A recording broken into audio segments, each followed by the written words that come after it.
Hey guys, what is up? Super K-Man Rocks here, and I am here for my LCS Playoff Primer video. In this video, we're going to be going over everything that has to do with the end of the LCS regular season and the beginning of the LCS playoffs. Now, obviously, the LCS Championship, very important, one of the most important playoffs of any of the major regions, because this will single-handedly determine the qualification for the World Championships coming out of North America. And so a very, very important stretch of games here for basically every team involved. There are no championship points. Spring does not matter in terms of qualification. You do not get a second chance. You have to do well in the playoffs or you will not be going to Worlds, no matter how well you've done throughout the rest of the year. There is no fallback. Of course, we'll be covering all of that in this video. We're also going to be going over my award picks, my MVP, my Rookie of the Split, as well as all of my All-Pro teams. So if you are excited, let me know down in the comment section below. And I usually don't ask for this at the beginning of videos. Usually I wait towards the end. People who watch the channel know that, but I'm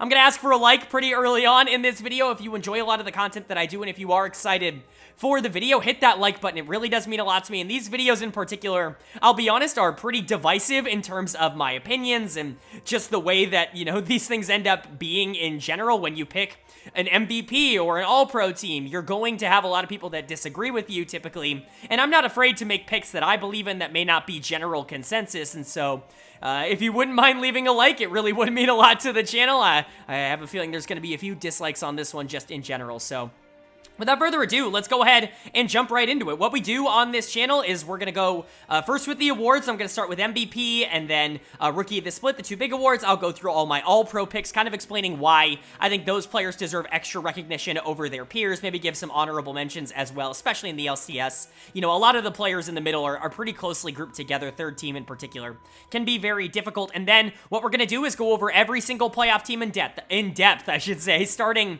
with the 1 and 2 seeds, then actually moving on to the 7-8 seeds, and then into our first round matchups. And so really excited to get into it, but of course we get to kick it off with my award choices here in the LCS. And you know, this was relatively difficult. I think that there were quite a few players in the LCS that played well, but also quite a few players that were pretty inconsistently great, and I think that you're gonna see that in a lot of the awards. Now, the big ones, relatively easy for me, a couple of exceptions, but you know, MVP, Rookie of the Split, I think I was able to choose relatively simply. I think that there were some standout members that definitely earned it in my eyes, but without further ado, I don't want to keep you guys on the hook for too long. Let's go ahead and jump right into it, and of course, we're going to be starting off with the biggest award of them all, my 2023 Summer Split MVP award. I think that there were quite a few, you know, candidates that could have swooped in and gotten it here, but I'm not going to break anybody's mind by pulling out the candidate that I ended up going with, my 2023 Summer MVP, JoJo, the mid laner for Evil Geniuses. It just was a pretty easy pick for me after how he has played for a majority of this year. He has been the most valuable player to his team's success, in my opinion, throughout the Summer Split in 2023. I think there were a couple of candidates that I definitely considered. You can see my other finalists, quote-unquote, my honorable mentions down below. Blabber, the jungler for C9, and Huhi, the support for Golden Guardians. I think both of them also had phenomenal splits, and they deserve to be mentioned in the MVP conversation. But for me, what JoJo was able to do for this Evil Geniuses team game in and game out was genuinely special. They put so many resources into playing around him, and he pushed that back out like tenfold. I do think that the team around him is pretty good, especially, you know, Unforgiven and Ayla have been solid, and Revenge has been really good on the top side, and, you know, Jungle's been a little bit up and down, I would say, throughout the year, but it's not been awful. I'm not saying that the team around him sucks. I'm not saying that he's the only good player, but I don't think they'd be the 3 seed without JoJo, and that's all I'm really going to say, is I think that his elevation of the talent around him, his ability to win so consistently in lane and then translate that to map pressure and, you know, allow his jungler to play more aggressively and be such a consistent threat in team fights, whether that's on a carry or on something that's more so meant to facilitate, he's just really good. He can do basically everything that you need him to do in the mid lane. We've been waiting for a JoJo breakout split, and I really do believe that we got it here in summer. He was the best player in the LCS, and I think he absolutely has secured his spot as the #1 mid laner in North America after summer here and after 2023. Honorable mentions, though, of course, first of all, go to Blabber. He's my runner-up. Blabber was unbelievable this split, but who's really surprised by that? I feel like Blabber has been a finalist for MVP in basically every single split that I've covered on this channel. He's just so crazy good. I think you can make an argument that he's the greatest NA player of all time. I think, obviously, Doublelift and Bjergsen are in that conversation at peak. Someone like Core JJ could definitely be in there, but for an endemic North American player, it really is just like him and Doublelift that you can consider the greatest of all time. And at this point, I think Blabber is, in my opinion, surpassed what Doublelift has been able to do it because he's been able to do it for such a long period of time. He's been able to do it for, 3-4 years, where I think like Doublelift's peak, in my opinion, where he was playing at the level where he was consistently winning MVP every split, was about 2 years long. That Team Liquid era where it was like every split he's the MVP. He's obviously been a great AD carry for much longer, including right now, but I think Blabber is also going to be a great jungler for a long time, and I think he's going to be an MVP candidate for as long as he wants to be, just like he was this split. And then Huki, he was the best player on Golden Guardians, and you could argue that Golden Guardians were the most consistent team in the LCS this split, and so he's going to be an MVP finalist for me. I think that they played a lot of their offense through him. His aggression in the early mid game, I think, really opened up a lot of what Golden Guardians wanted to do. They would take leads and just blow them wide open because of how aggressive and how active who he was on the map, and I think that absolutely has to be considered. There were a lot of other options that we could have gone for here. A lot of them, and pretty much all of them, we're going to be going over in my all-pro votes because there were just so many good players. But for me, 3 finalists, Huki in 3rd place, Blabber in 2nd place, and my summer MVP being Jojo Pune. And then moving on to our second big award here, and that is going to be the Rookie of the Split. Now, as far as I'm aware, there is no Rookie of the Split award. It's going to be a Rookie of the Year award, which I think makes a lot of sense. I'm not going to be considering, only rookies that came up this split. I'm going to be considering people who were rookies at the start of the year, and one exception, because I really do think that the rookie rules are a little bit weird in terms of how they're enforced, and I'll talk about that with one of my honorable mentions, and if you don't like it, I'll have an extra one for you. But for me, a pretty easy conversation for Rookie of the Split and Rookie of the Year, if you will, because my choice for Summer 2023 Rookie of the Split is going to be Emenis, the mid laner for Cloud9. This really was not a difficult decision for me to make. Emenis has been the best rookie across the entire LCS all year long for basically the entirety of his time in the LCS. And yes, he is a rookie. Remember, he didn't play in any major region before he got onto Cloud9. Yes, he played in the ERLs, but he did not play in the LEC. And so his time here in North America has been his first time in a top-level league, and that qualifies him for Rookie of the Split. And so he's going to go ahead and get that for me. Again, like I said, not a very difficult decision. He actually was really fantastic for this Cloud9 team for the beginning part of this split.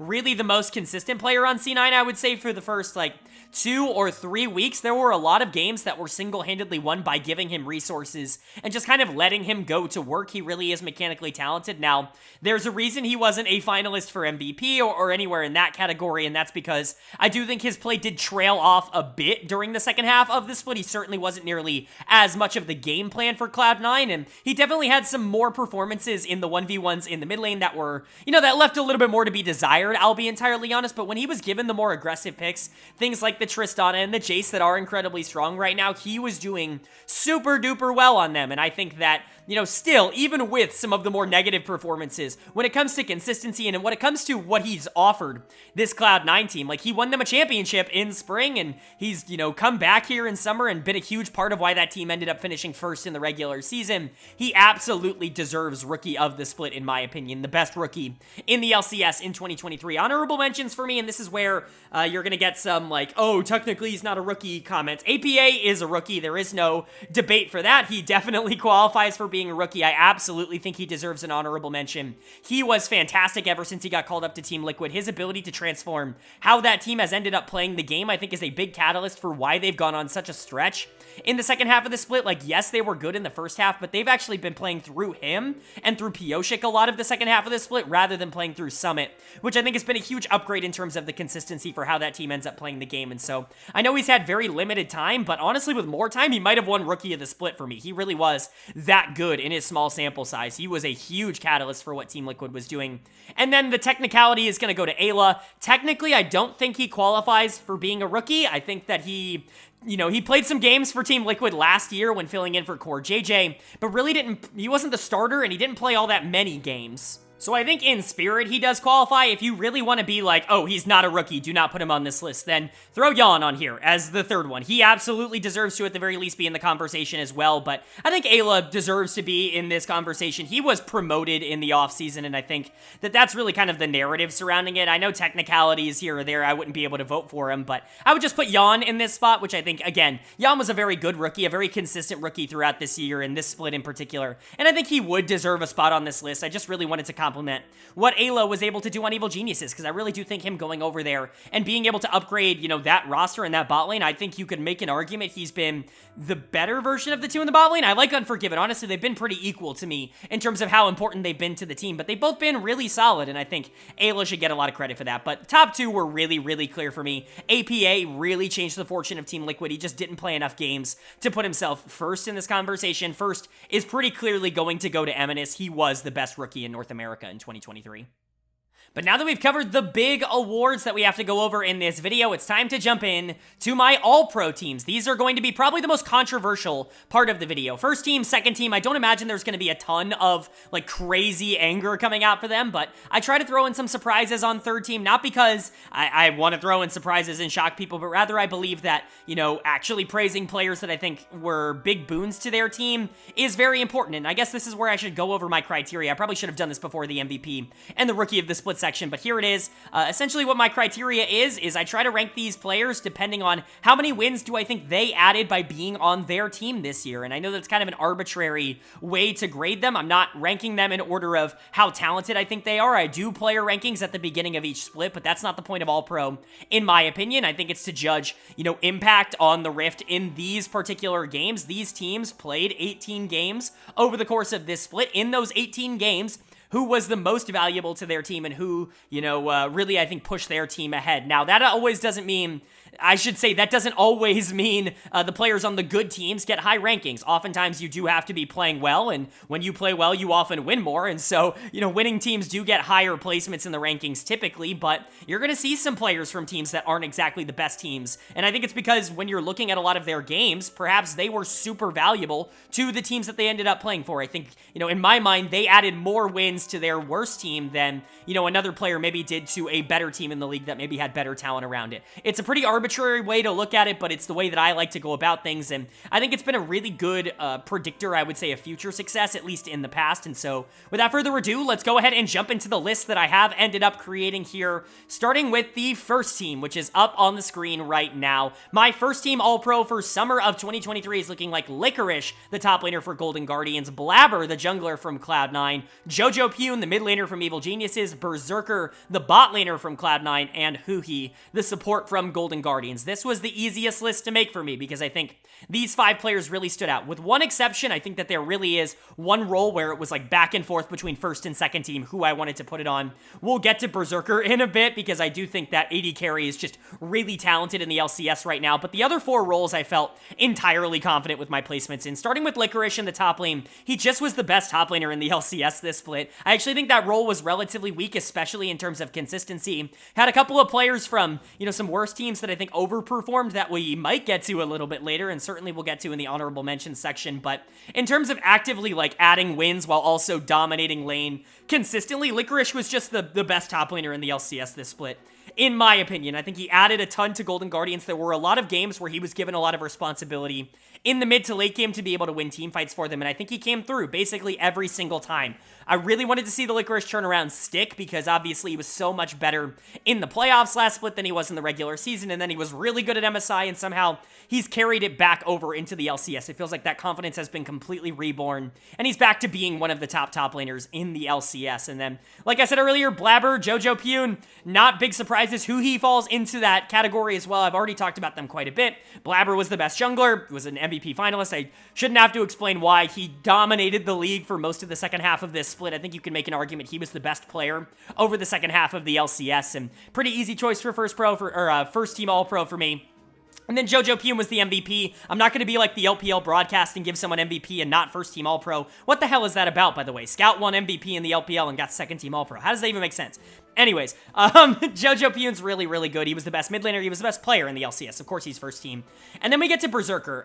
This one's going to be, I think it's the only one that could even remotely be controversial because Stixxay was also really good, and we'll get to him in just a second. But I think Berserker's credit towards Cloud9 honestly has gone under the radar this split. He, again, was also really fantastic over the beginning half. He was still really good over the second half, consistently winning lane, just being really good in basically every isolated 2v2. And his mechanical skill in the mid game, I think, really does separate him from a lot of other AD carries. If you wanted to put him second team, I totally understand, right? Like, there's two AD carries that were first team all-pro caliber this split, and Blabber, I think, stole a lot of the attention from Berserker down the stretch, but I think Berserker was just as good as he has ever been, and I still think he's probably the best player in the LCS, and I think that showed through in the 18 games. I think Cloud9 would be worse if they had an average ADC instead of Berserker, and so he's going to make first team, and then Huki, again, I already talked about him quite a bit, easily the best support in the LCS. This was probably the easiest one for me to select. It was just so crazy how good of a year Huki ended up having, and the split, I think, really encapsulated that. So many games that they won because of him. So many Huki diffs throughout this split that it was a pretty easy choice. But that's my first team, probably the least controversial of them all.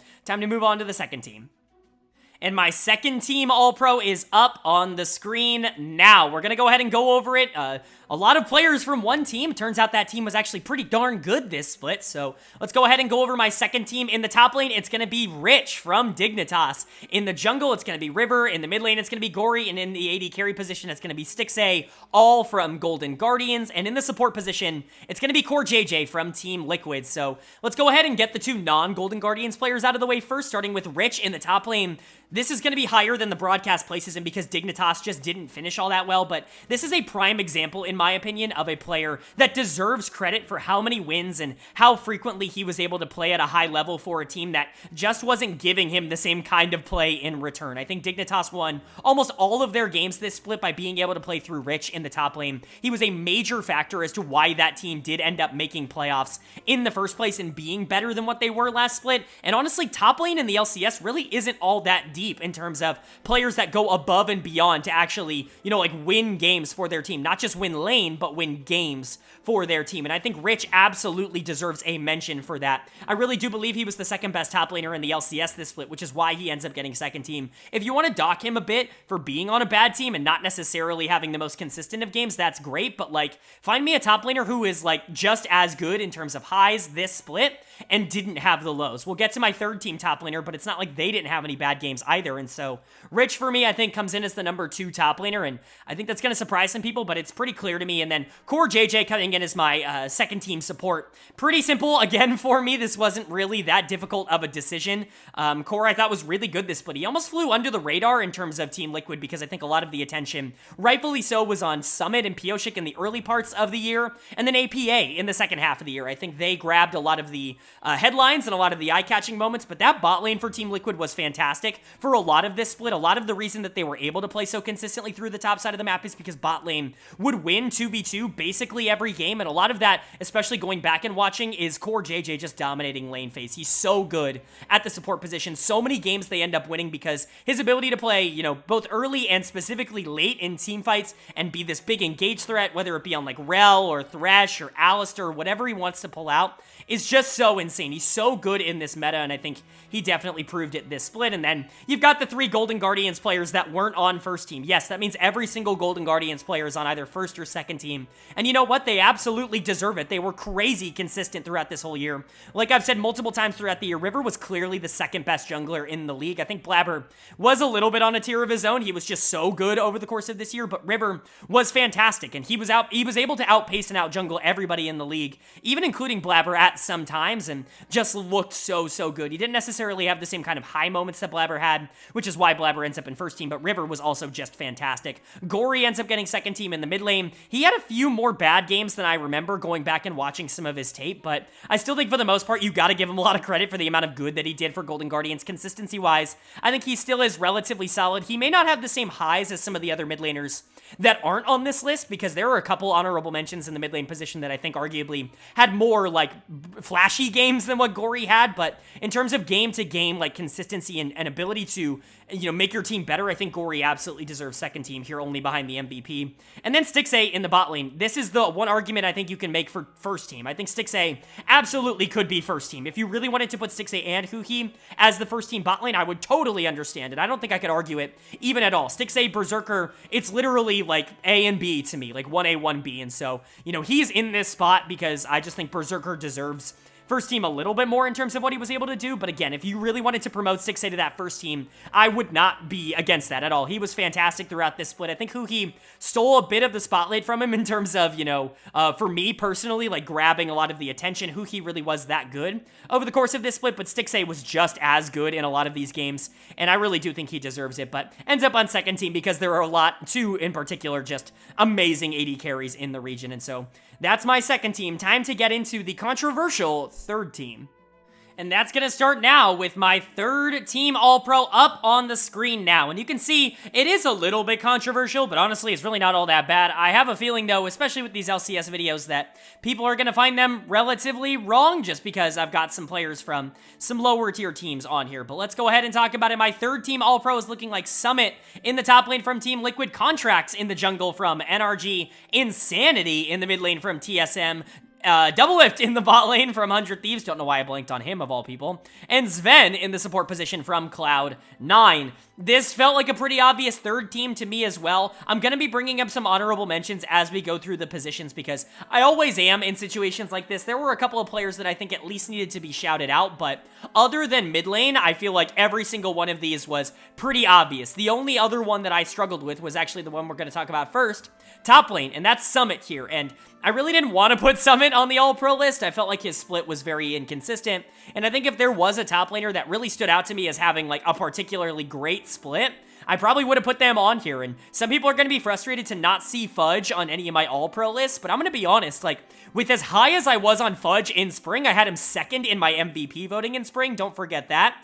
I'm actually like way lower on what he was able to do in summer, not because I think he was bad, but rather because I don't really think he had to do all that much for Cloud9. He was good in lane, and they never played towards him, and so it didn't really feel right to me to give that kind of performance an all-pro nod, because I think that there were just players that got played for more, Summit absolutely being one of them. Now, he also had some bad games. He was still fantastic in lane quite frequently, just beating people left and right in the 1v1s, but his problems in the late game have definitely still re-emerged, and they're definitely still real, and I think it's kind of continued where the longer a split goes on, the more Summit starts to struggle with some individual matchups. I'm not sure if that's just because players get more used to playing with him, or if he burns out as the split goes on. I don't really know what goes on in that department, but he's always a lot better when he first starts playing for a team than by the end of when he starts playing for a team, and so, you know, I think at the beginning of the split, it would have been a pretty easy choice for him to be an all-pro. Now, I think he just barely sneaks in as my third team All-Pro in the top lane. Like I said, honorable mention goes to Fudge. A lot of people are going to want to see him here, but for me, just not an outstanding split. A pretty good split for a really good team, but a player that I think, if he does end up making the All-Pro team on broadcast, is probably going to make it more off the merit of his team rather than any individual performance. He's really, really consistent, but I don't think, like, he added a ton of wins to Cloud9. I think you could have replaced him with an average top laner this split, and it would have been fine. Now, obviously, it's not been the case for him in the past, and they very likely will have to rely on him moving forward at some point. I'm just talking about the 18 games that they played in the regular season. I didn't see it nearly as much. And then Impact. I would be remiss not to mention how good Impact was, especially in the final week of the season. He made a strong push, and I think if FlyQuest had made top 8, I probably would have given Impact this spot, which I know is kind of like a weird thing to say because I try not to take team, you know, performance into account all that much when it comes to All-Pro, as you guys know. I really do think Impact won basically every single game that FlyQuest won for them this year, but I don't know. I just think Summit was a little bit more flashy in terms of what he was able to do. I was very, very close. Consider Impact my fourth team All-Pro top laner, but Summit does end up landing it here. In the jungle, though, this was one of the easier ones.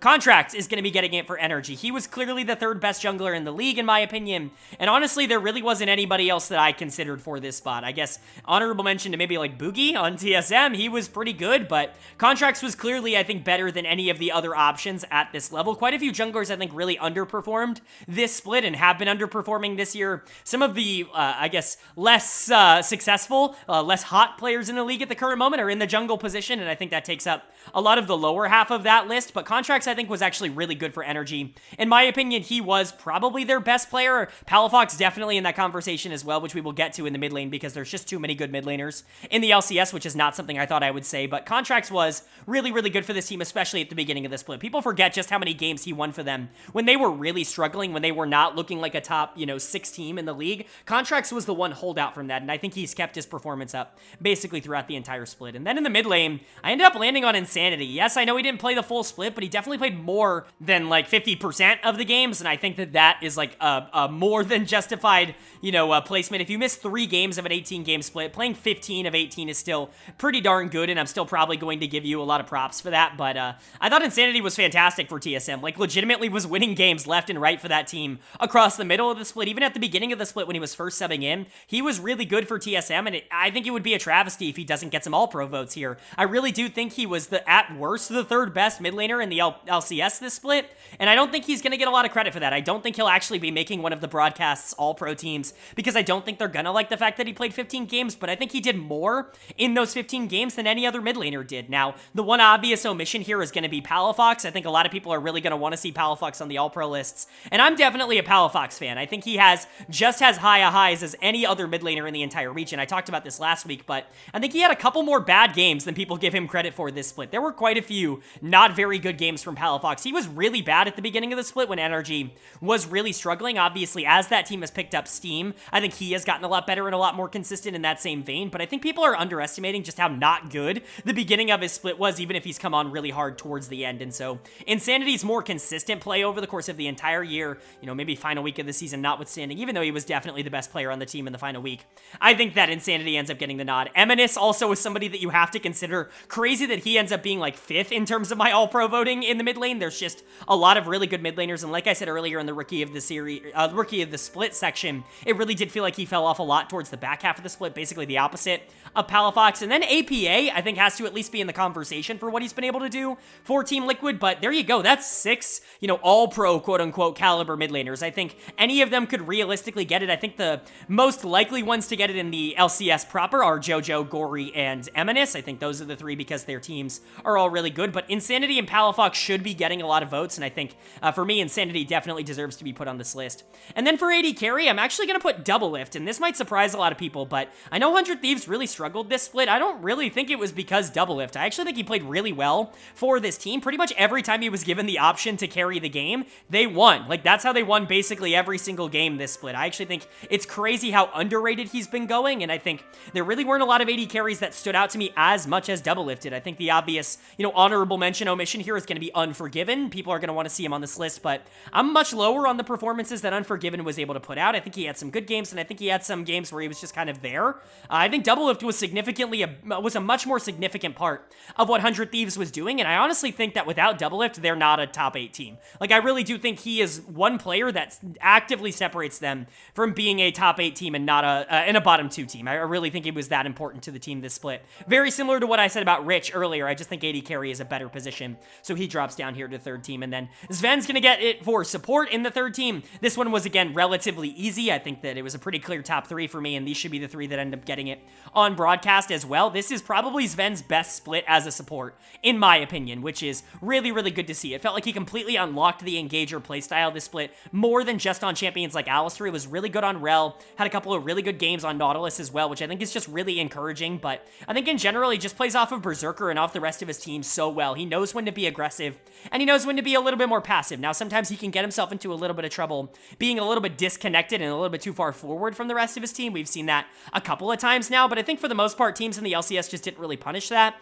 and he was actually really good this split, and so those are going to be my all-pro selections. Let me know if you guys agree or disagree with them down in the comment section below. Of course, I threw out a ton of honorable mentions, but I'd love to hear what you guys think as well. Did I miss anybody out? Is anybody too high, too low? Let me know, of course, in a civil, constructive manner down in the comment section below, but with the awards now out of the way, it's time to jump into the playoff preview section of the video.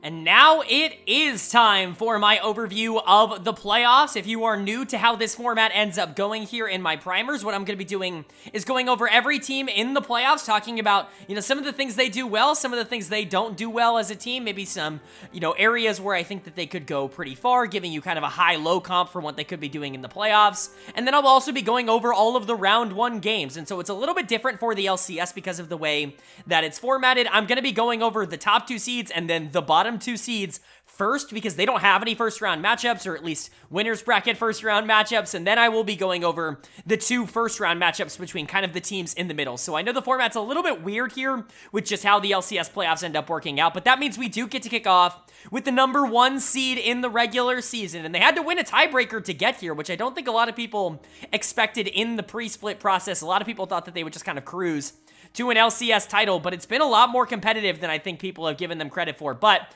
they still ended up getting it as the number 1 seed. It is going to be Cloud9. They still are the dog to beat here in North America, the organization that seems to always be on top, especially in recent memory. Cloud9 has dominated North American League of Legends for basically as long as the LCS has existed, and as long as Cloud9 has existed, since 2013. Just really, really good stuff coming in from this org, and this team continues to be fantastic. They, of course, won the LCS in the spring split. They were the champions in summer of last year as well, and so a lot of big positives for Cloud9 as an org, and they're in a pretty good position, I would say, to do that again as we move into the summer split. But their lineup is looking like Fudge in the top lane, Blabber in the jungle, Eminus in the mid lane, Berserker at AD carry, and Sven at support, of course, listed there on this screen. You're going to see a couple of important stats. You're going to see any numbers next to the players being my All-Pro voting for them. Of course, 1, 2, and 3 for the respective All-Pro teams, and then potentially MVP or Rookie of the Split, if applicable for Eminus, as you can see here. And then their most played champions listed below, so you can kind of get an idea of what this team wanted to draft over the course of the summer split. But let's get into talking about these players and, just kind of how this team ends up playing. They're a very fast team. They really like to generate a lot of leads, but really at the end of the day, Cloud9 is the most clinical team in the LCS. There are going to be some teams that I think are a little bit more flashy in terms of their ability to dominate the game, but I think Cloud9's actually super comparable, in my opinion, to, and I don't mean this in terms of quality, but in terms of playstyle, to a team like JD Gaming, which is crazy to say. I'm certainly not saying that Cloud9 is JDG. I think JDG is the best team in the world, and Cloud9 is certainly not the best team in the world, but they're basically the JDG of North America. I think they actually fill that role relatively well. They beat teams relatively fast, but they can sometimes struggle playing against opposition that they don't take particularly seriously, and that was a lot of the disadvantages that they gained in the regular season, was just losing to teams that they really didn't have a ton of business losing to. I do think that when this team is locked in and playing at their absolute best, they're very difficult to take down, just like I think for the opposition, and a lot of that comes in the fact that they can just kind of outskill their opponents. They get away with so much disrespect in this league, and I think a lot of it is because there just aren't players in this league that are able to go toe-to-toe with what Cloud9 is actually able to do. Fudge, starting with Fudge in the top lane, I should say, the only non-All-Pro player. I think he is going to get All-Pro on broadcast because he is, talent-wise, a top 1, top 2 top laner in the league. He just, I don't think it's been all that relevant this split in terms of highlight plays and in terms of what I would consider to be like, game-moving moments, if you will. I think that there are a lot of members of Cloud9 that had a lot of those, and I just didn't see as many from Fudge, and I wanted to highlight some other top laners, but he's still like a top 1, top 2 top laner in terms of skill. He should still be able to beat anybody in the top lane in the playoffs when it matters the most. They picked a lot of tanks for him. 5-0 on Cassante is obviously really good, but we know he can play anything. He's more than willing to bring out some of the more aggressive counter picks, especially domestically. Things like the Fiora, I think, have been a big favorite of his in the past domestically, and so it'll be interesting to see if he continues to play a little bit more meta, things like the Rumble now being meta. I think Fudge could definitely bring that out, or if he wants to, be more of that, like, Renekton Cassante player that's just going to be a little bit more stable. You've got Blabber in the jungle. That's always going to be one of the biggest advantages any team can have. He just does everything at such a ridiculously high level, except play Vi. Like, it's actually insane how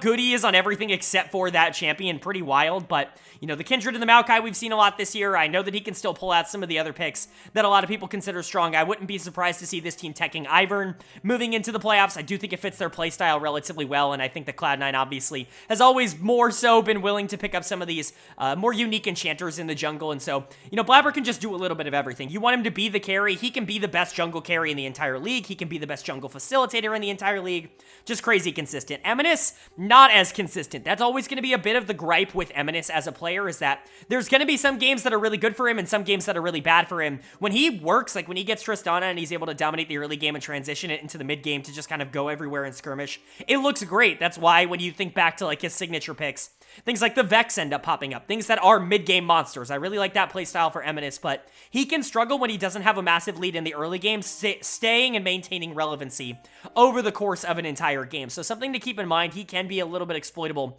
in terms of pressure, but still an incredibly talented player. And then Berserker and Sven in the bot lane, probably the most consistent bot lane in the LCS, but maybe behind Stixxay and Huhi, who are obviously really good. We'll get to them in a second, but Berserker's the best player in the LCS. I don't even think it's really all that up for debate. Like, talent-wise, there's just nobody who's on the same level as what Berserker is consistently able to do. You need him to win lane on a lane-oriented pick. He can do that. You need him to be this big hyper carry towards the back half of the game. He can do that. You need him to play Ashe and be a facilitator for the jungle mid duo. He can do that. He just does everything so crazy good. He's a person who I think when you are in a best-of-5 playoff series, you're just not going to get bad performances out of him at this level, and I think you can rely on that so consistently, and that's a luxury that I just don't think any other team in the league has. Sven, like I said earlier, is having the best split of his entire career. I think he's really unlocked a new version of himself. Love the Milio for this team, but I think his emergence on engaged supports has really given them a lot of flexibility in terms of how they want to play the early 2v2s, and I think just in general, Cloud9's an incredibly scary team. A lot of people see them as the favorite heading into the playoffs, and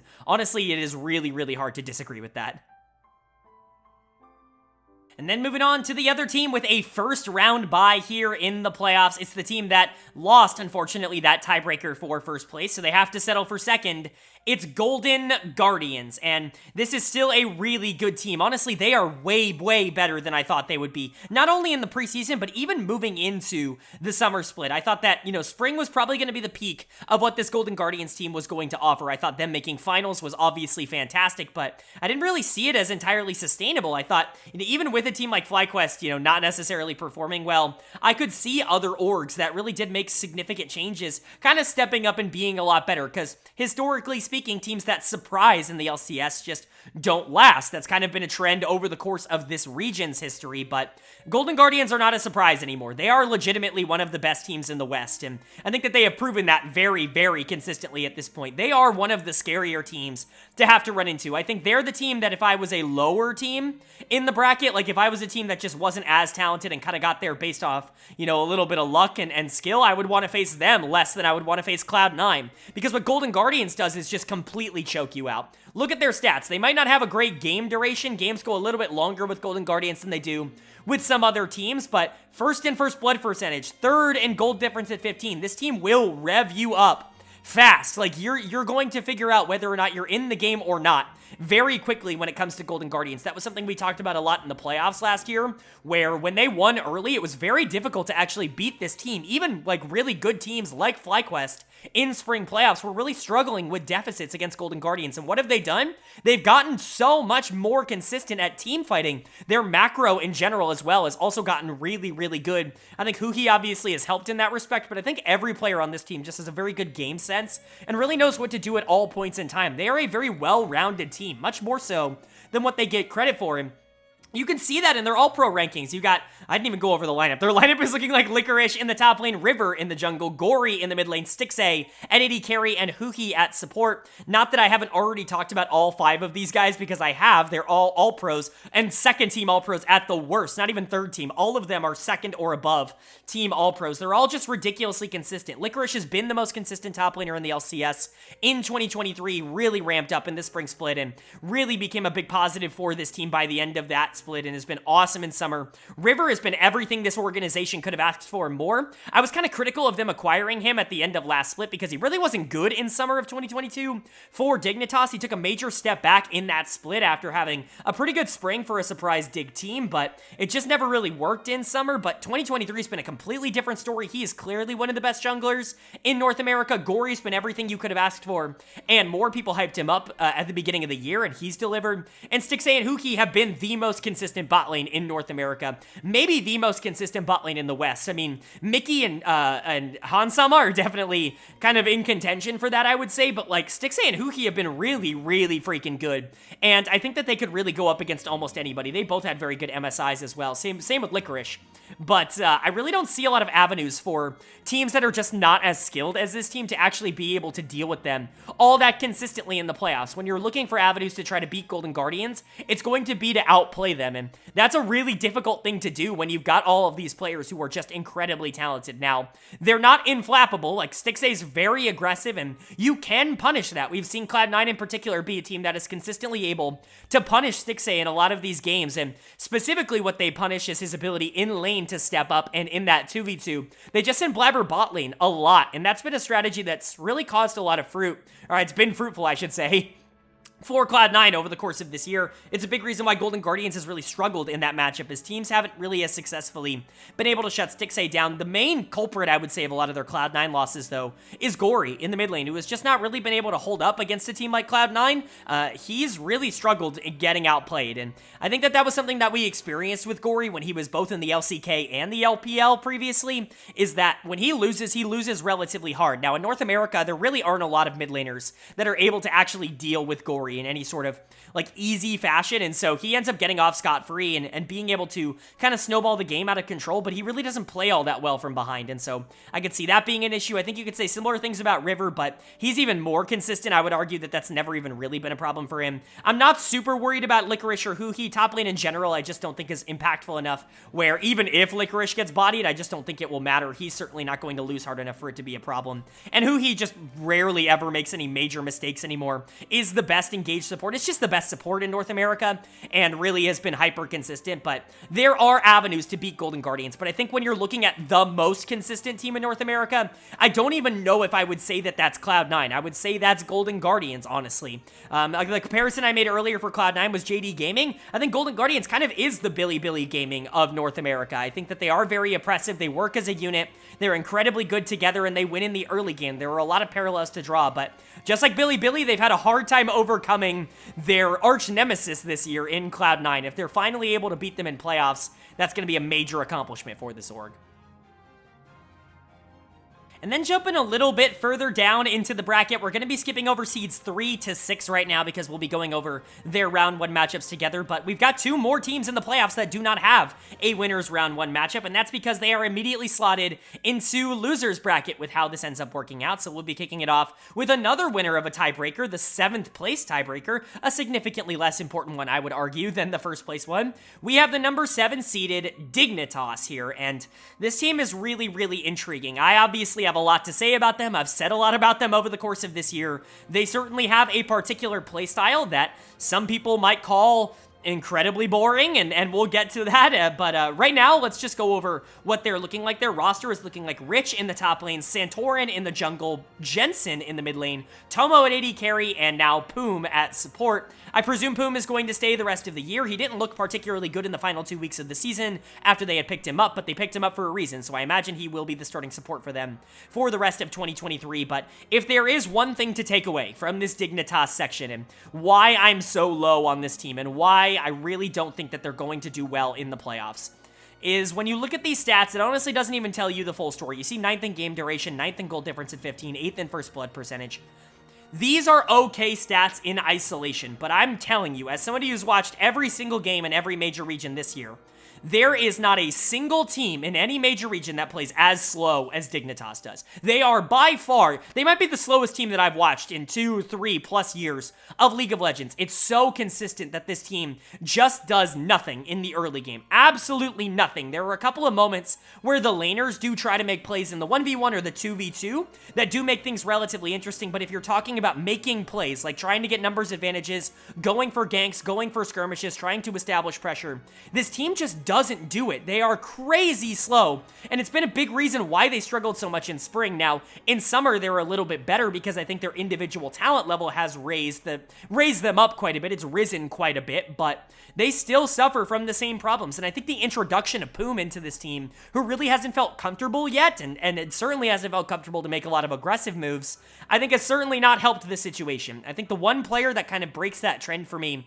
on this team is Rich in the top lane, who I think is an aggressive player, but he's aggressive in isolation. He's really good in picking a lot of these counter pick matchups. Obviously, Cassante has been massive for Dignitas over the course of this split, but we've seen the Quinn, we've seen the Alawi, you know, these crazy picks that he likes to pull out in certain matchups. They can be a little bit more of a power point on the map for Dig to play for, but Dig doesn't really play for anything, and I don't want to blame it all on Santorin, or I don't want to blame it all on Jensen, who are kind of notoriously slow players. Santorin in particular, I think, gets that reputation quite a bit, but this team has definitely developed an identity and a reputation for being more of a let's wait it out, let's get to the team fight stage, and let's just try to team fight kind of team, and I just don't think that's going to work against teams that are better than them, teams that are actively trying to make plays, teams that are pushing the game forward. And we saw that towards the back half of the year. They didn't really beat anybody that wasn't like immediately worse than them in the back half of the split. They really struggled down the stretch, I should say. They basically were only beating Immortals and then 100 Thieves, both of whom I don't necessarily consider great teams. And so I do really worry about this team. I think the mid-jungle duo of Santorin and Jensen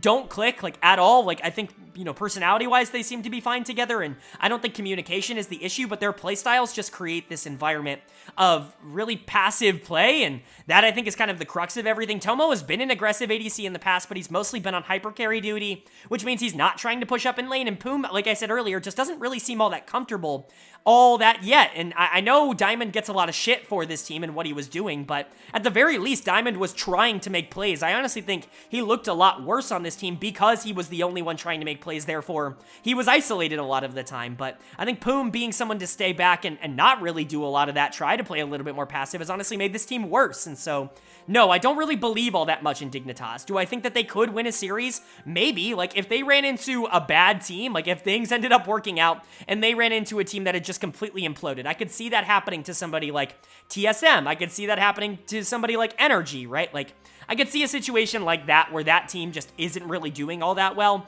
I could see Dig being able to step up because they are talented. Like, Rich is a very good player. Jensen mechanically has been fine in lane. He's really been able to hold his own against any mid laner in the 1v1, and like Tomo can win. I don't see it being consistent against teams that are going to go out there and be willing to make plays. I really don't like their play style, and I think that ultimately is what's going to hold this team entirely back.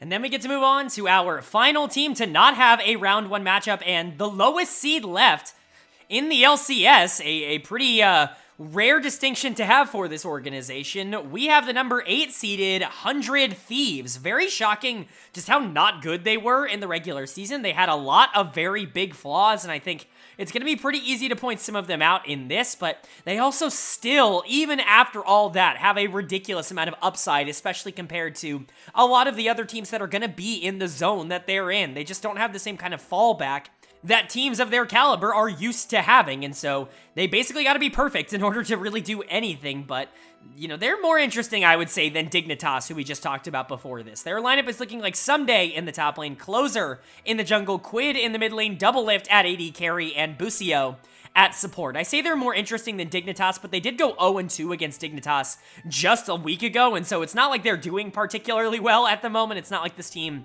is playing at a decent level. Really, there's only one player on this team that I would say is in form, and that player might not even be playing for them. That is Double Lift, and, you know, I don't know what to do about the whole off-the-rift situation at the current moment. They don't have an academy team. They do not have an NACL roster anymore. None of the players that they had under contract are under contract anymore.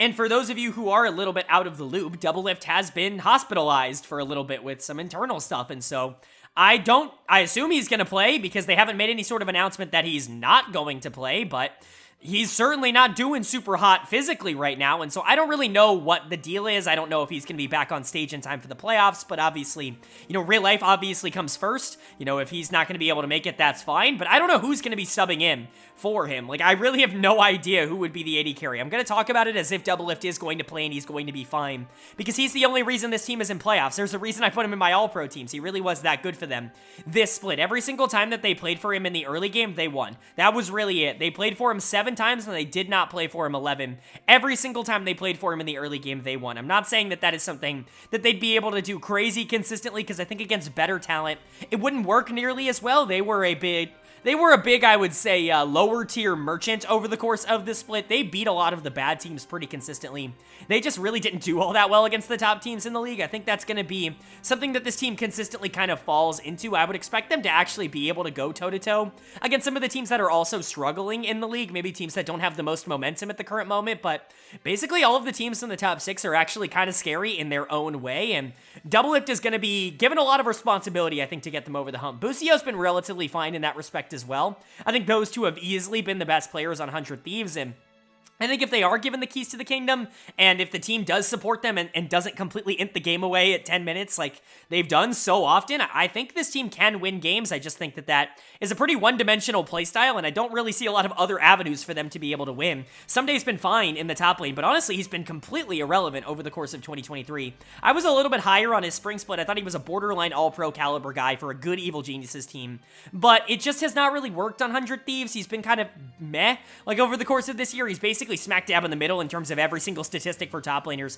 Just kind of been a guy. It's easily the worst split of his entire career, in my opinion, because he's never really been just a guy. He's been one of the best top laners in the league basically every year he's been in North America. Hell, he was one of the best top laners in the league in the LCK when he was over there for KT, and so, kind of a disappointing year for Someday, but he's another player that I could see stepping up when the games get a little bit bigger here in playoffs. He's been to Worlds plenty of times, so he can get it done. Really, the big problem for this team has clearly been the mid-jungle duo, which is just not good. Like, it's legitimately one of the worst in the entire LCS. Closer was maybe the worst jungler in the LCS. Him and Kenvi are duking it out for that regard. Kenvi obviously not in the playoffs on Immortals, but Closer was really bad this split. Like, he was, like, miserably bad this split, and he kind of suffered from Santorin syndrome, if you will. I hate calling it that because Santorin doesn't deserve it, but, we just talked about Dignitas, so I figured I should bring it up in terms of just not being willing to make plays. Like I said earlier, when this team was willing to invest into their bot lane and actually try and play the game and try to get resources early, they actually did a relatively decent job of being able to convert it into things, but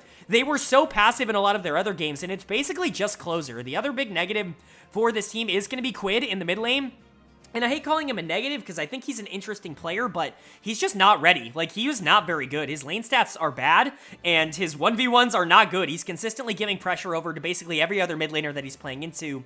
100 Thieves took a pretty big risk bringing him in to replace Bjergsen, and I really don't think that that risk has worked out. I talked a lot about this in my pre-summer kind of analysis of 100 Thieves. I was much lower on Quid on Gen G Challengers than a lot of other people were.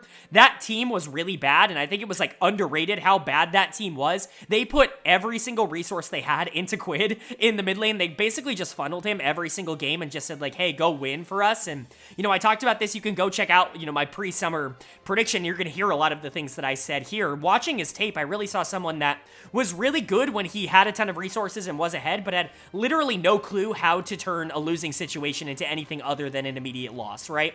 And that is carried over incredibly well. The only problem is that he's not getting funneled in this league, and so the losing situations are significantly more common, and he's just as bad at them as we thought he was going to be. It's just not a very good situation, I would say, for Quid overall. He's had a couple of good games here and there, mostly when he's able to go into the mid game with pressure. I think he does translate that well, but if he doesn't have pressure, he's one of the worst mid laners in the LCS, like, full stop. And so 100 Thieves very much have, like, an identity and a win condition that they can go towards in that bot lane, but I really do worry that if that bot lane is not clicking, if there's something wrong with Doublelift, or if the enemy teams just, like, scout that and put everything they have into trying and investing into the bot lane, like trying to get Doublelift behind, I don't think there's anybody else on this team that will consistently beat you. Now, Closer has gotten better, over the last week or so. I still don't necessarily trust that he's going to be the Closer of old. He's been pretty bad all split long, and you know, Quid can win, and someday can win. They can be given resources. I just worry about the consistency over a 5-game set of them being able to do that 3 times in a row to the same team. That's really my big concern.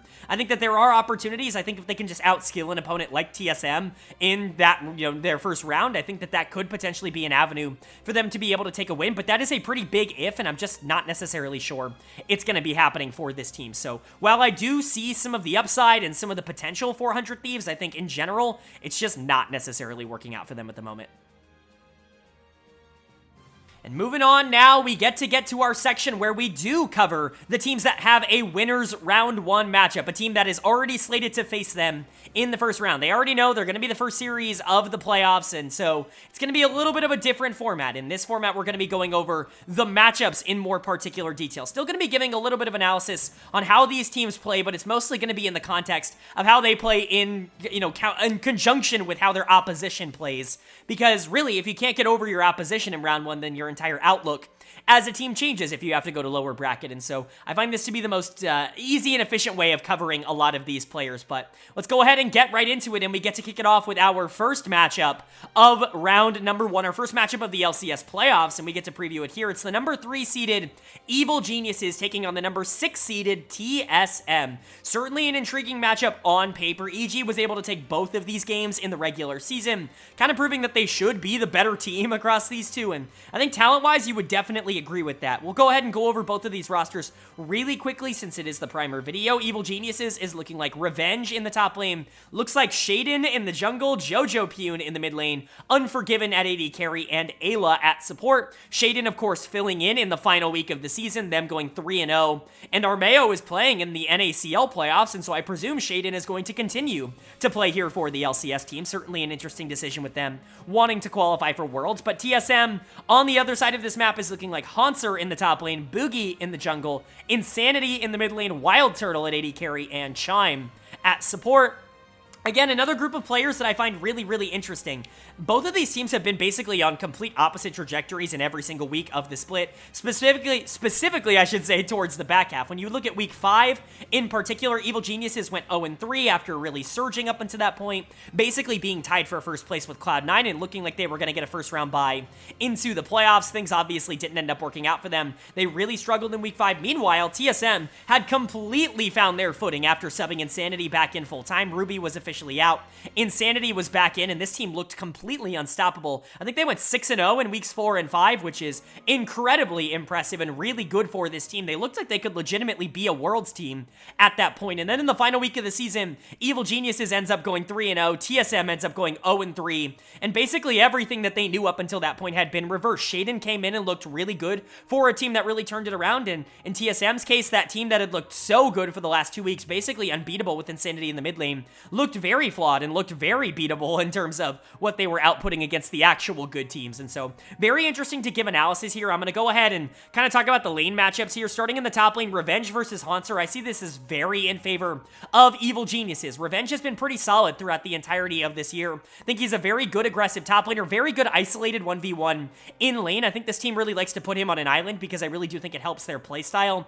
Shaden or Armeo or whoever the jungler was can play a lot more towards mid lane, make sure Jojo gets ahead and then move around the map to mostly affect bot, and Revenge can just kind of do his thing. He's still a really good team fighter, but you can kind of rely on him to be more than solid. Hanser, on the other hand, has definitely been a weakness for this TSM team. I think you could argue he's been one of the more exploitable top laners in the LCS in this year so far, and so certainly something to keep in mind that I would definitely favor this in terms of Revenge, you know, in terms of like skill level, but we know Hanser steps up in big moments. We've seen him in many, many playoffs in the past for TSM. This could be another one, and I think that, you know, in spring he was so good in the NACL that his form in summer has really surprised me with how not good it's been. Hopefully this is the time for him to turn it around, but I would definitely put that in favor of Evil Geniuses, but that's where it starts to get a little bit tricky because then you get the jungle matchup, Shaden versus Boogie. Shaden has played a grand total of 3 games at the LCS level, the final week of the season, and you know, Boogie is more than solid enough as an LCS caliber jungler. Now, Shaden's upside is ludicrous. We've talked about it a ton. As you guys know, I cover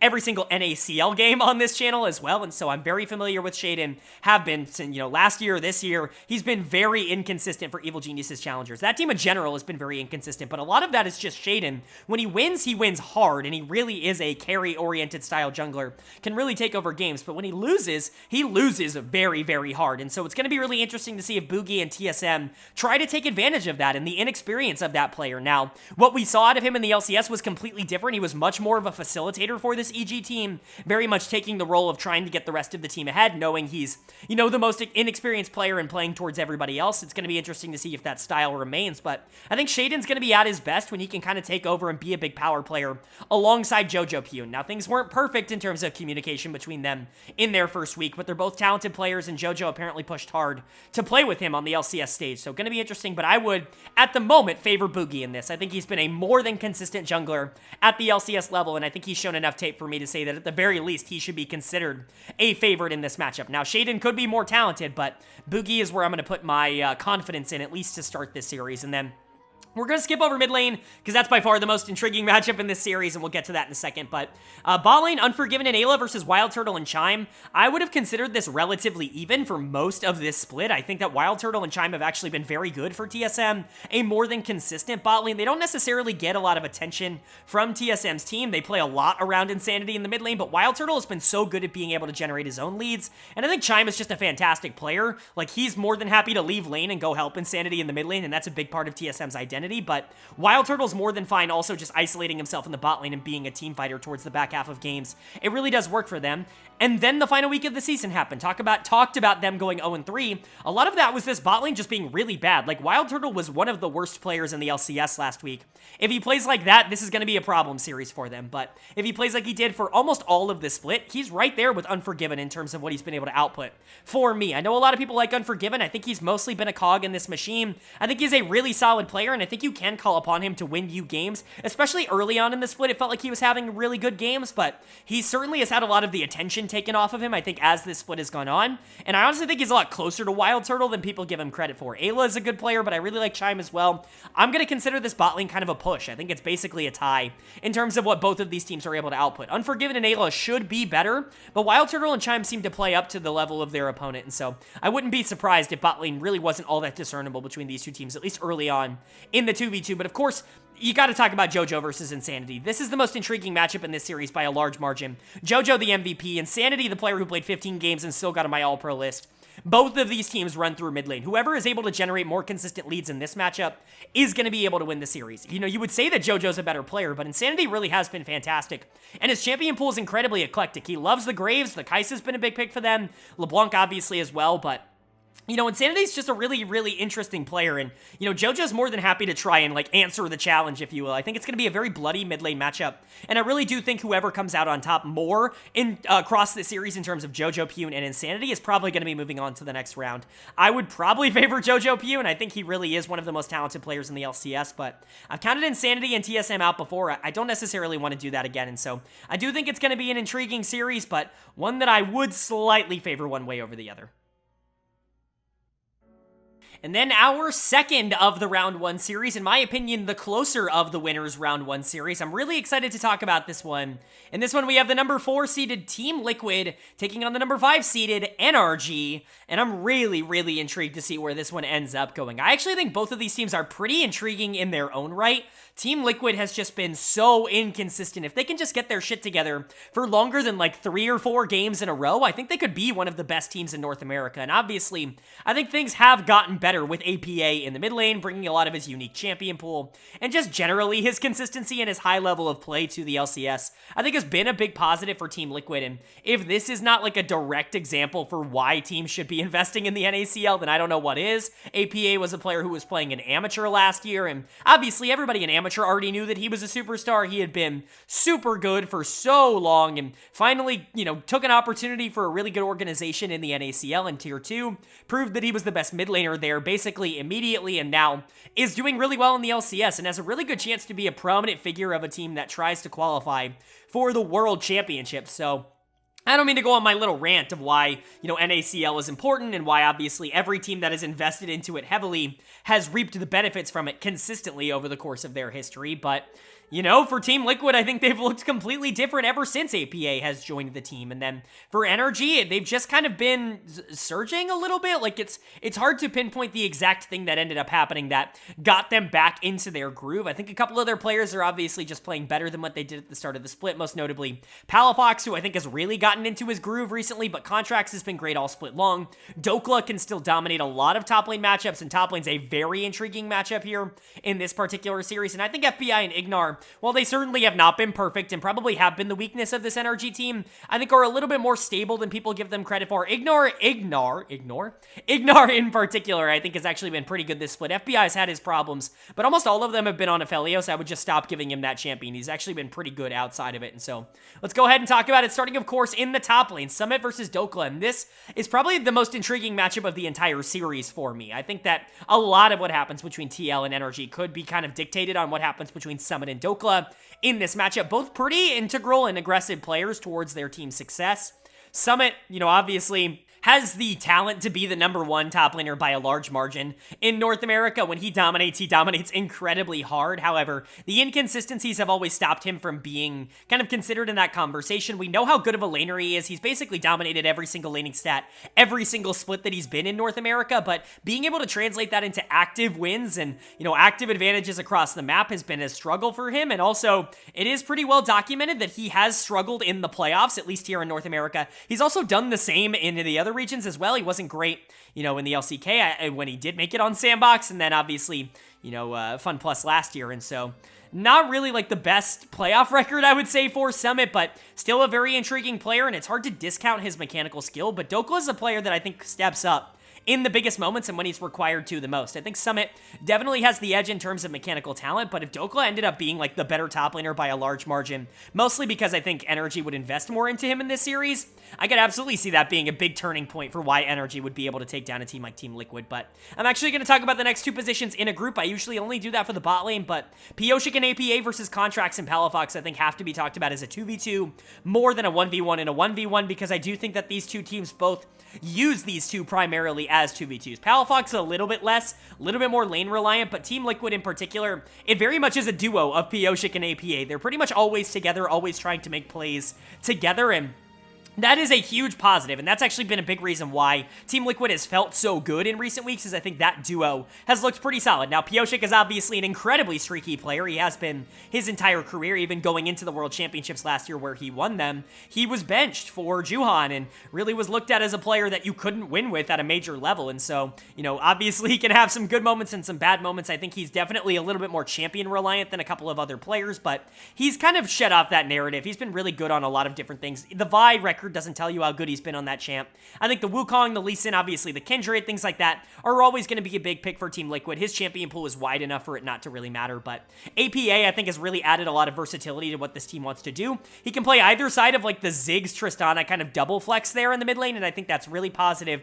Team Liquid have really shown over the course of the year that they love that double flex, not only for the, you know, the main LCS team, but also for their NACL team. They just draft a lot of Tristana Ziggs in a lot of different situations, and APA I think is really good at doing what he needs to do there. He's a great Ziggs player, but, you know, be careful. Watch out for the pocket pick Aurelion Sol. I know he hasn't pulled it out at the LCS level yet, but he's really good at that champion, and so is Palafox, and so gonna be really interesting to see that. But for Contracts and Palafox, if this team wins, it's almost always through them. Contracts has been awesome at being able to generate early leads. His pathing this year has been absolutely insane. He just gets so much tempo over basically every jungler he goes to. Kind of been a Sejuani bot in recent weeks, but he's really good at the champion, and so I do kind of understand that, but love him on these more tanky picks that are engage initiators, things that want to be aggressive but also have ways to be able to help the team. I think that's his style.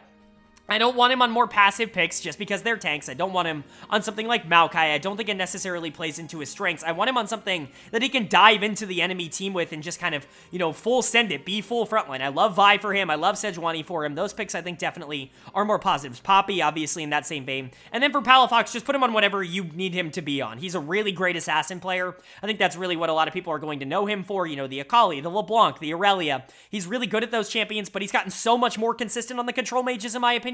The Azir is a really big pick for them this year. He was one of the few players consistently going to Syndra throughout the year, and so I think the mid-jungle duo is really going to do a lot. I think top side of the map for both of these teams is going to do a lot.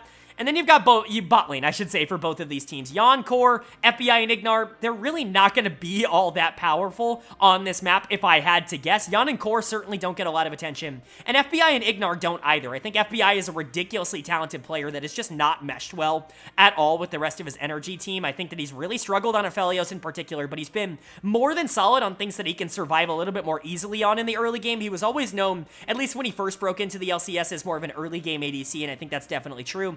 Ignar's been super underrated as an engage threat throughout this split for energy. I think they would have struggled a lot more had they not been getting consistent engages in team fights from Ignar, but I can understand why the perception of him is still rather low. He's still trying to shake off a couple of really bad splits, but I think he's been much better for energy than he has been basically at any point in the last 2 years. And then for Yon and Core, they've just been hyper consistent.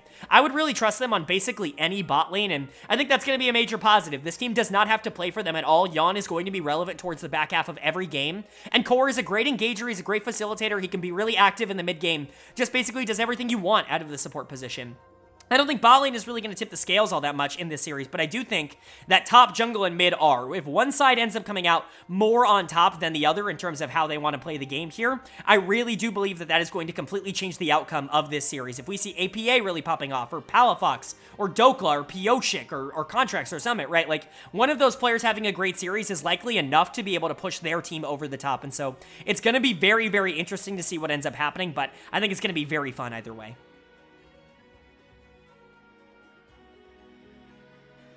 All right, but that is going to do it for my LCS Playoff Primer video. My awards section is done. My team preview section is done. There is only one more thing left to do, and that is going to be my full bracket prediction here for the LCS Summer 2023 Championship, Summer Playoffs, whatever you want to call it. Here I will be predicting my 4 teams that are going to end up going to the World Championships from the LCS. We'll kind of talk about why I think those 4 teams are going, but I don't want to waste too much of your time because we've got a full bracket to predict here, and we're going to start off with the series that we've already covered, starting with Team Liquid versus NRG in round number 1, and I do think this is the closest of the winners round 1 series, but for me, I am pretty narrowly going to go with Team Liquid in this one. I do think that they should have enough firepower to be able to overcome NRG. I'm a little bit lower on NRG as a team just generally than I think other analysts are. I think they've gotten hot at the right time, but I'm not entirely sure that their talent is going to be able to hold up. Their bot lane has never really clicked with the rest of their team, and their players are generally pretty inexperienced for this level. They've not necessarily played a ton of super high-profile series except against Cloud9 last year, and so I think NRG are going to fall, and I think Team Liquid is going to move on, at least for now. And then Evil Geniuses versus TSM. This one a little bit more predictably, I'm going to go with Evil Geniuses. I think this one is a lot easier to predict. I think EG and TSM both rely a ton on their mid laners and being able to generate their leads through that part of the map, and I honestly just think Evil Genius's mid laner is better. I think JoJo's going to be able to handle Insanity, and I don't think TSM has a ton of other ways to counteract that. I think bot lane's a push. I think top side's EG favored. The only thing I could really see going in favor of TSM is if Shaden has a particularly bad series, but even then, I think there's enough talent on this team to be able to overcome a bad game here and there. And so TL and EG moving on into that second round, but before we get into that, let's cover our losers round 1. We're going to find the first 2 teams eliminated here, starting, of course, with TSM and Dignitas. I believe this is how the bracket works. I believe it's a side swap. If it's not a side swap, that's what it was last year, and so I'm sorry, but these are the matchups I'm going to preview because they side swapped last year. Higher seed ended up playing the lowest seed, and et cetera, et cetera. You know how it ends up working. This is what they did in 2022. I can only copy that. And so I'm going to predict it to be TSM versus Dignitas. And in this matchup, I'm pretty comfortably going to go with TSM. I think they just have a massive advantage here. I think their playstyle really doesn't go all that well into Dignitas, where TSM is active in the early game. Maybe not the most of any LCS team. They certainly are moving around the map, and I don't think Dignitas is a very good team. I think the one thing that could keep Dig alive here is I think Rich really is better than Hanser by like a big margin.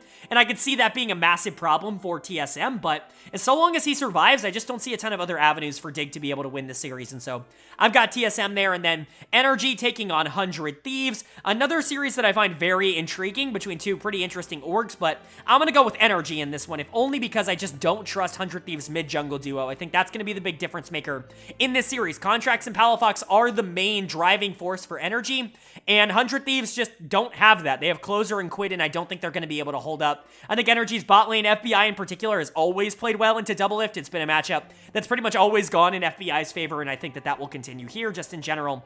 I think Energy is stronger across the board, and so they're going to get the nod, but then we go back to winners round 2 here. Very important series here, winners round 2. People might not realize it on paper, but the winners of these 2 series qualify for the World Championships because you're guaranteed top 3 in the tournament if you do win these. And so this is going to be the first 2 teams that qualify for the World Championships for me from the LCS. Obviously, not guaranteeing anything higher than 3rd place, but still 3rd seed's good enough. And we're going to go ahead and get into that now, starting with Golden Guardians versus Team Liquid. Of course, Cloud9 choosing the lower part of this bracket, wanting to play the winner of Evil Geniuses and TSM. I understand it. I can see why they could see that as a weaker side of the bracket, but I don't think it really makes a massive difference here for me.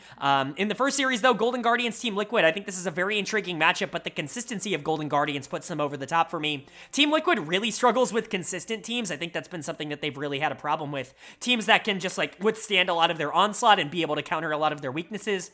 And that's what Golden Guardians is. I think if they're going to be able to win early, they're probably going to be able to win often. And so I think matchup-wise, it's pretty poor for Team Liquid, and Golden Guardians is going to be able to advance. And then Cloud9 versus Evil Geniuses. I actually really love this matchup. I think it's a very intriguing one to end up talking about, but playoff Cloud9 just hits a little bit different. They're going to take it for me. They've got the best player in the series in Berserker, even though JoJo comes very close for me. I think whichever one of those 2 plays better is probably going to be able to take it, although I could absolutely see a world in which there's just too much pressure on the side of Evil Geniuses. If Cloud9 ended up dropping here, it wouldn't be the most shocking thing in the entire world to me, but I do think that C9 should have enough firepower to be able to get over the top, which means that Golden Guardians and Cloud9 for me qualify for the World Championships here in round number 2, but who's going to be able to stay alive and qualify for the World Championships in losers round number 2, because at the very least, getting top 4 gives you the opportunity to play yourself into the World Championships with that qualifier between North America and Europe, and so winning this series will give you the shot to at least play an international best of 5, which is pretty darn good. We're going to kick it off with probably the most interesting match of the tournament. For me, Team Liquid versus TSM. Now, I really do see this as an incredibly close matchup, and honestly, like, looking through every series that we're going to cover in this bracket, I think this is the closest for me. I'm going to go with Team Liquid in this one because I just think that the veteranship, I guess the long-standing members of their team should be able to push them over the top. Core JJ in a winner-go-home moment is going to be a big deal. Having a player like Summit in a winner-go-home moment, Pioshik has always stepped up in big moments. I think those players are going to matter quite a bit. TSM just doesn't have that kind of veteranship, but that's really the only thing that's pushing it over the top for me. If TSM won this series, I'm going to be the least surprised person in the entire world. I actually really do believe in this TSM team. I think there is a shot that they are just a top 4 team in North America if they get their shit together, if their bot lane plays well, if things just don't go completely bad. I think Insanity really is good enough to be able to outplay a player like APA, and I think he could be the best player in this series. Like, legitimately, he really could. Maybe outside of Core JJ, right? But TSM could really win this, and I'm not going to predict it because I'm a coward, and that's, you know, just how it ends up going, but if TSM wins, you heard it here first. I was very close to picking this. And then Evil Geniuses versus Energy. This one is less close to me. I'm going to pick Evil Geniuses. I think they're the better team here by a pretty large margin. I don't think Energy really has anything to be able to go up against the JoJo win button kind of problem that EG ends up having. Like I said earlier, I'm a little bit lower on Energy's consistency and just what they offer, and I think EG is actually a very good team, and so I've got them moving on, but that means at the very least, Team Liquid or Evil Geniuses are going to get the shot to play their way into the World Championships, but we'll take a quick detour back up to the winners' finals, I guess you could say, Golden Guardians and Cloud9. That's how the schedule ends up working, and so let's go ahead and talk about this series, the series that everybody's kind of been waiting for in best of 5s. GG C9, is GG going to overcome their demons in my winners' finals?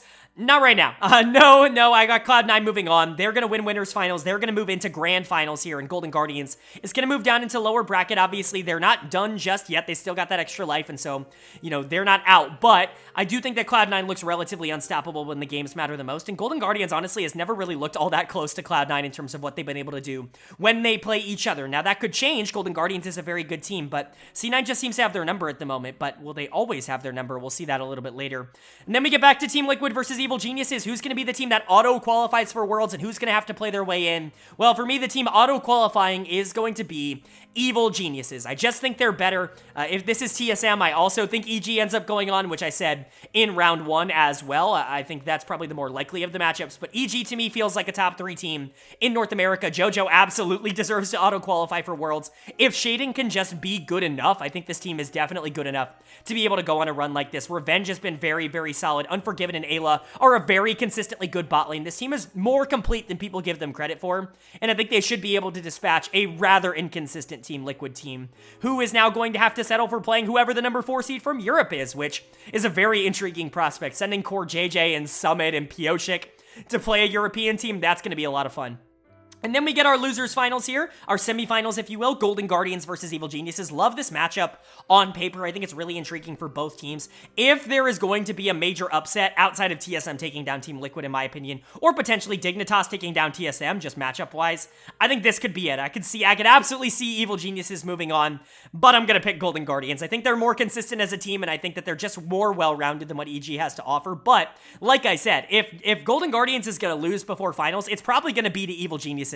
I do like this team quite a bit, and I could see a world in which JoJo just kind of runs Gory, because Gory's kind of struggled against really good mid laners, and surprise, surprise, JoJo's a really, really good mid laner, and EG was really surging up until the part where they randomly decided to start collapsing towards the back half of the year. I could see them getting into form again throughout this tournament and just kind of reaching this Golden Guardian stage in a good state, but it's just so hard to bet against Golden Guardians, so I'm not going to do it here. And then we get a rematch here of winners finals and grand finals, Cloud9 versus Golden Guardians, in my opinion, in a lot of people's opinions, the two best teams in the LCS. And I've got Cloud9 going over. I know it's not flashy, I know it's not sexy, but that's what happens in the LCS. The best team dominates the winners bracket and then goes on to win grand finals. It happens every single year, and I think it's going to happen again here with Cloud9. I just think they're the best team in North America. They're just so much more talented across the board than everybody. They have the two most talented players in the LCS, in my opinion, with Blabber and with Berserker, and I think they have more than enough. Fudge is arguably the most talented top laner, and I think he's going to do well into Licorice in the playoffs. Eminus, I think, is going to hold up, and Sven is more than solid, I should say, at support, and so I think Cloud9 should be able to take it, but Golden Guardians is relatively close, and I could be seeing an Evil Geniuses final as well, but that's going to be my full bracket prediction. I know there's really, like, no upsets. In fact, I don't think I predicted a single upset, which feels really gross, like, to say out loud. I really wish I did, like, one of the seeds that is lower winning, but it really does feel like this is just how it ends up working out in the LCS this split. I do hope we get a little bit more parity, maybe TSM over TL, maybe EG over Golden Guardians. Would love to see one of those, maybe even Dignitas over TSM. Would love to see 100 Thieves kicking into gear, but I'd love to know what you guys' thoughts are down in the comment section below. Do you agree with my bracket, or do you think somebody's going to go on a run that I did not predict? Would love to know what you guys think, not only of that, but of the entire video. Of course, if you did enjoy it, make sure to leave a like. It really does mean a lot to me. It lets me know you guys are enjoying the content, and it helps get this video out to a lot more people, which I'm always really appreciative of. Of course, if you're new here, hit the subscribe button. We post about all 4 of the major regions on this channel, and playoffs are starting in basically all of them right now. It's a great time to start following LoL Esports content with Worlds right around the corner. A lot of the teams that are going to be qualifying for it getting a lot of coverage right now. If you want some in-depth breakdowns on how those teams are doing and what they're looking like so you can be better prepared when that event ends up starting, this is the perfect place for it. Go ahead and hit subscribe and hit that bell so you can be notified when those videos go live. But of course, with all that being said, I hope you all are having a great day. I hope you continue to have a great day, and I will see you all later.